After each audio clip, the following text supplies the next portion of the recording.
Gikone Tod Bura ma kaunti ma Siaya opodho welo mar Dan Ochieng' Okoth kaka jatend migawo mar omenda e kaunti no. Mabiro to kod bura no bedo kod romo moyiedhi okinyi ma kawuono ka koro gichwalo nying Okoth ne gavana ma Siaya James Orengo mondo mi osidhe ayanga lemo no. Aka Steve Biko lero ka e kaunti ma Siaya jod bura ma Siaya onyiso geno margi ni Dan biro kelo lokruok e migawo no mosebedo kod midhiero mopogore opogore kaluwore kod lony mare bang' tie sirikal ma Siaya leo mopogore opogore e kinde mokadho. Migawo mar omenda e kaunti ma Siaya osebedo nyong'ong kuom kinde malach kaluwore kod kaka itaye kod kaka ochwalo tijene ne jopiny. E romo moyiedho okinyi ma kawuono, kamati mochung' ne goyo kogno jotije kaunti ma Siaya nodayo dho Dan Ochieng' Okoth manyo owal gi gavana ma Siaya James Orengo e lemo ma jatend migawo mar omenda ma Siaya. Bang'e to kamati no nochwalo lipodgi ne od bura ma Siaya mane opodho welo mare kendo chwalo nyinge ne gavana Orengo mondo osidhe ayanga mar chako tich. En gi digri mokwongo manonwang'o University ma Puna kendo chako ogawo okang' moyudo digri mar ariyo ma dho kisungu luongo no masters.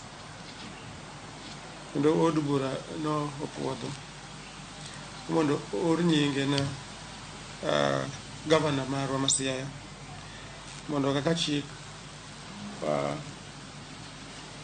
oketo oket kalam i barupe moyierego kaka jachung' mar migawo mar omenda kod achiel kuom jogo 10 maloso gimiluongo ni cabinet mar Siaya. Kinde no od bura ma Siaya onyiso geno margi ni jatelo no dhi rieyo migawo no mane ni otayo tijene e yo mauyanga kendo chwalo dongruok ne jopiny. Well, proving this name, we took the nominee to task. We asked him to come and fix finance department because finance department has a lot of challenges. Issues of pending bills, contractors not being paid, we have issues of staff not being paid, their per diems, statutory deductions not being remitted, and as a county assembly once mentioned that is a crime scene, and we have asked him to come and do proper audit and address those issues. Elo mar Dan Ochieng' Okoth mawuok e sub county ma Ugenya biro bang' od bura no chwalo paro mar thicho oko apisi George Nying'iro mane omako lemno e yor kojolo kitude gi mako lemno e tok chik e kind ketho mamoko.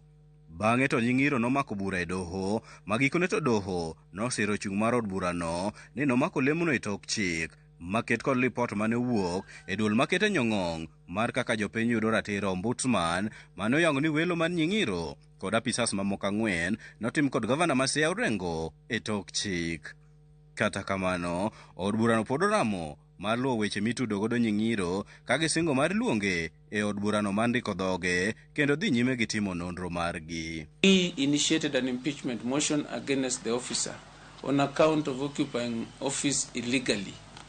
He went to court and got some injunction. So that matter again, we want to report to the public that the court dismissed his petition and went further to confirm that his occupation of office after expiry of his contract was unlawful. Impeachment motion is a process to interrogate whether allegations leveled against an individual are substantiated or not. It is not automatic that an impeachment motion should lead to dismissal. And therefore, the County Assembly ad hoc committee will proceed, invite him to come and exculpate himself from the allegation. Dan Ochieng' Okoth koro dhi yudo kinde mar bedo aput mar ji 10 maloso buch jotend migepe ma Siaya. Steve Biko, Ramogi TV, Siaya. Ten migawo mar